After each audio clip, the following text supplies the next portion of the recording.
Today is canning day, and I pulled these peas out the freezer. So in today's episode, I'm going to be canning frozen peas. And if you'd like to see me can frozen peas for the very first time, stay tuned.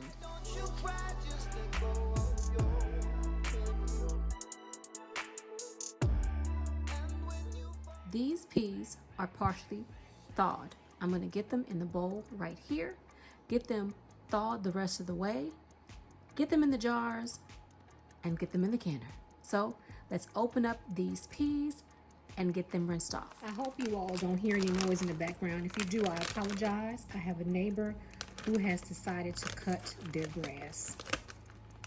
So there's that.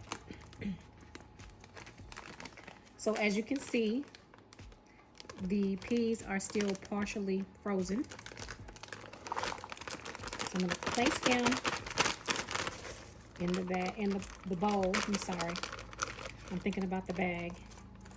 Making sure I don't leave any inside of the bag. You don't want to throw away any of your food. So while I open these up and get them on the bowl, once I'm done with that, I'll take them over to the sink and rinse off any ice and get them canned up. So I'll be right back. 4 of the bag of peas filled up my little bowl. I transferred them in this strainer so that the water can drain off. I've taken 6 of my jars out of the dishwasher. Everything has been clean. All of my tools are clean. My hands are clean. I am going to take this up to a 1-inch headspace in the jars.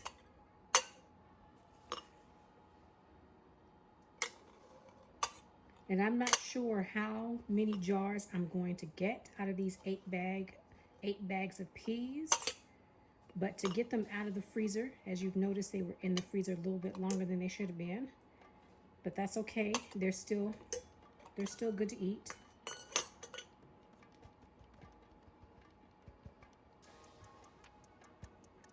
It's a little bit less than 1-inch headspace. I'm gonna put a little bit more.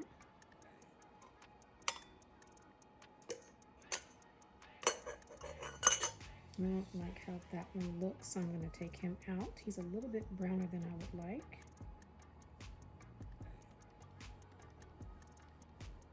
So I'm going to take him out and replace him with that little guy. All right. 1-inch headspace. So I'm going to fill the rest of these jars and then I'll be back. Those 4 packs of peas filled 4 and a little over a half a pint jars full of peas. So I'm going to open up the next 4 packs, get them rinsed off, pull out 4 more jars, and finish up. Out of those 8 packs of peas, I have 9 jars of peas. Now I'm going to take just a half a teaspoon of garlic powder and put in one of these jars to see if I like it. Normally when I am making peas, I just put just a little bit of ghee on mine. I don't like to, fuss and put a whole lot of stuff on my peas, but that's just me. You season your food how you want to season your food. And I'm going to put a little bit of dried homemade leek and walking onion powder. And that's all I'm going to put in that jar. Now I'm going to add water in these jars. I'm going to take it up to a 1-inch headspace. I am going to debubble.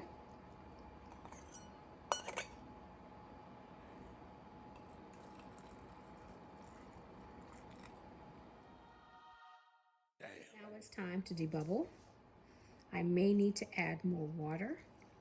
And debubbling just means taking your debubbling tool or a plastic utensil or a chopstick and running it along the edge of your jars and pushing out any bubbles that may be in your jar.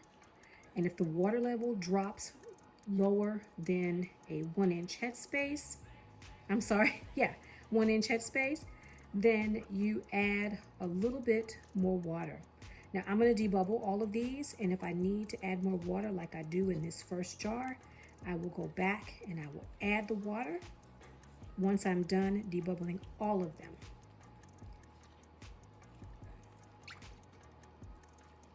And that is debubbling.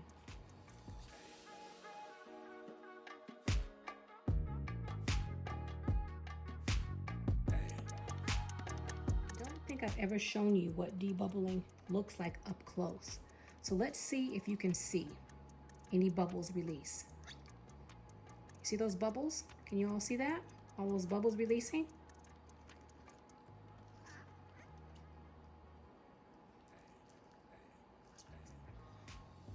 The water level is dropping. The bubbles are releasing. I hope you all can see that.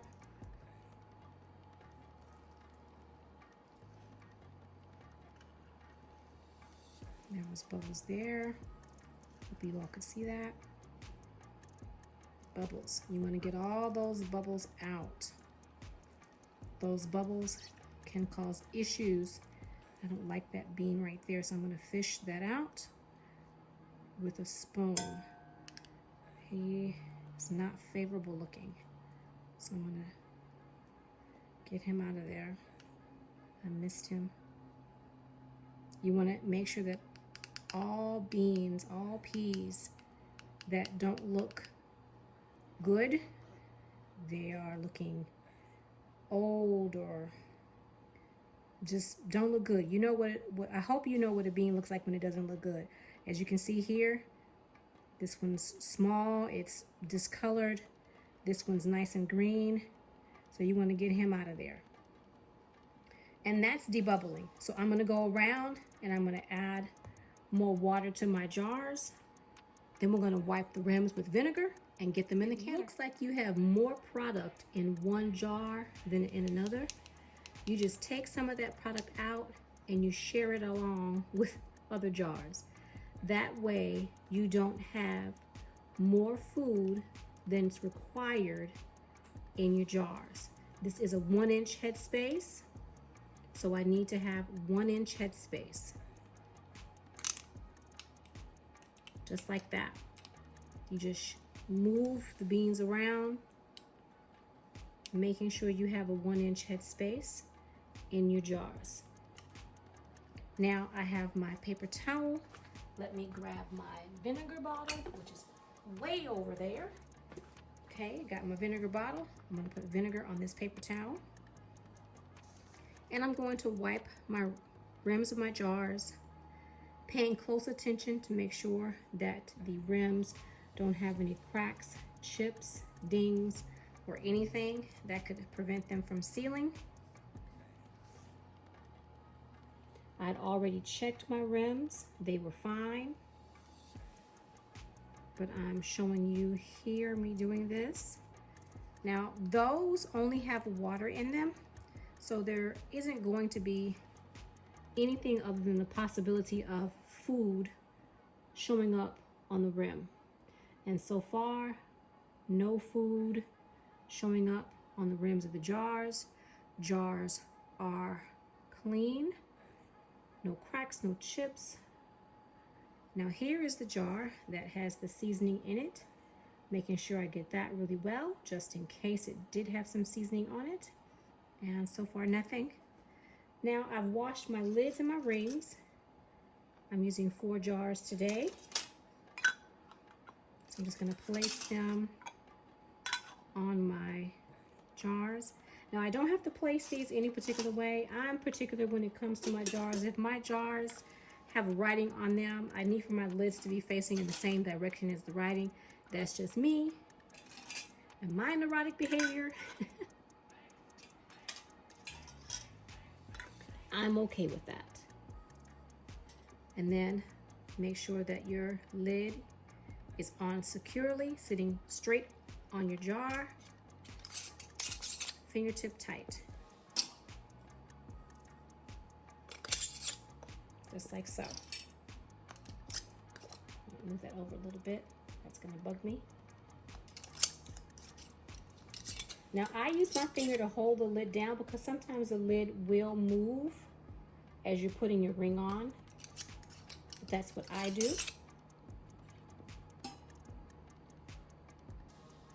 Now these are not circular jars. They're kind of sort of square-ish. And I'll show you what I mean. Once I get these lids on.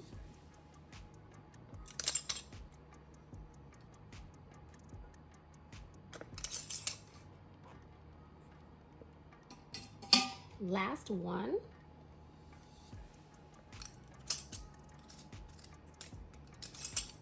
Just like so. Now, square-ish. As you can see, there's a corner here, there's a corner here, corner here, corner here. Oh, you guys couldn't see anything. Corner here, corner here, corner here, corner here. Not quite a circular jar, but I really like these. I found these in a supermarket. They were a really nice price. The lids were complete garbage, but you can use those for storing dry goods. Now let's get these into my cold canner. I perform my checks and balances on my canner. This is a Presto 16 quart. I've looked through my steam vent. You can see straight through it. I have made sure that my gasket is nice and clean and oiled. I oiled my gasket the last time I can, so it should be fine this time. You can do it roughly every 4th, maybe 5th time you can. So my gasket is oiled, it's clean. I have 3 quarts of water in my canner. Now, the Presto canner, and I hope you all can see, has lines along the side, opposite from where you lock your lid down. Now, what I've done is I've taken a Sharpie and I've indicated those lines so that I can best see them. Now, it looks like my water has dropped just a little bit. So I am going to put a little bit more water in there just to make sure that I have water reaching that water line. And it's right at that water line. So now I'm going to add my jars. Now, my jars are cold. My canner is cold, so I should not technically have any issues with this canning session. Everything's going to be brought up to temperature at the same time, roughly. Let's see if I can get all these in here. I may have to scoot one down a little bit. There we go. All of them fit in the canner perfectly. So now I need to put the lid on. My lid always gives me problems. I don't know why this lid, I stress with it so much. Okay, then close it up. Now I'm gonna look at it to make sure it's sitting perfectly level and centered on my eye, because you wanna make sure that your canner is sitting centered on the eye of your stove, no matter what type of stove you have, be that gas, glass, coil, induction, whatever you have, your canner needs to be sitting in the center of that heating element. And I have gas. I'm going to turn my gas on high. Turn it on. There we go. Let's see. All right, so it's sitting in the center. I'm going to let this come up to pressure and let steam roar out of this vent hole for 10 solid minutes. After 10 minutes, I'll put my jiggler on, and once my jiggler starts rocking to the recommended amount of rock, because there is a particular rock that you have to reach, once it reaches that perfect rock, then I'll set my timer for 40 minutes. I don't think I mentioned that to you all. These peas are going to process for 40 minutes. So let's get this process started. The canner has come up to pressure. The lock valve has just popped. And if you can see it, it's just now beginning to roar. So I'm going to turn the timer on for 10 minutes. The timer has gone off, so it's time to put the rocker on. So now I wait for it to jiggle, and then I set my timer for 40 minutes. My jiggler has just started jiggling, so I am going to turn my stove down to slow that rock. That's too fast. Sorry, everybody. I had to take a phone call. The canner has met its time of 40 minutes. I've turned it off. The rocker has just stopped. The pressure safety valve button popped down. I'm going to give it a few minutes and then I'm going to open it up. The canner has come down off of pressure. It's been sitting here for a while. I can take the jiggler off and there is no pressure in the canner. I can open it up. I'm going to open it up and turn it away from me. Let it sit here and let some of the steam vent out for a few minutes. It's been sitting for quite some time. I might give it 5 minutes or so. So I'm going to let it sit. It's been well over 5 minutes. I'm going to take my peas out of the canner. And I'm not going to take you through all of the peas. But can you all see that? I do have some siphoning. So that's my peas. That jar has siphoned a significant amount. Ugh, disappointing, but it does happen. So let me get these out and I'll be back. I said beans, but these are peas. Here are my canned peas for the day. I hope you liked this video. If you did, join me in the next one. And I'll see you either in the kitchen or my garden real soon. Bye for now. Don't you cry, just let go.